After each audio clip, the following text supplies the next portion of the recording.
A wind shift last week caused smoke from California and Oregon's wildfires to drift west over the Pacific Ocean. That's where a giant circulation of air developed and ingested most of the wildfire smoke. Some are calling this unique feature the smoke swirl or the smoke cyclone for its counterclockwise circulation. It spun over the ocean all weekend but has now dissipated over Canada, which may allow that smoke to pay Colorado a visit over the coming days. Meanwhile, Colorado enjoyed a weekend of blue and mostly smoke-free skies, thanks in part to the swirl detaining a lot of that smoke. Even as some of that smoke finally started drifting east on Sunday, our state ended up in a kind of smoke bubble. Look at this satellite picture from Monday morning as the smoke surrounded Colorado, leaving us in the middle of a pretty clear zone. Only this thin layer of smoke has settled over part of northern Colorado. That layer was visible in Sunday night's sunset, but that smoke is mostly above 15,000 feet, so not impacting our air quality too much.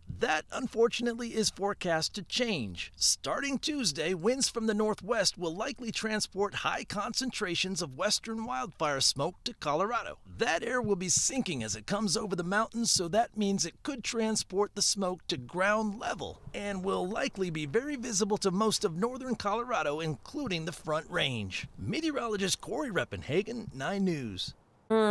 This weekend was nice. Okay, the computer model is even predicting that the Middle Fork fire near Steamboat Springs could flare up today or tomorrow, and that would add some local wildfire smoke to the mix that's already coming in from the west.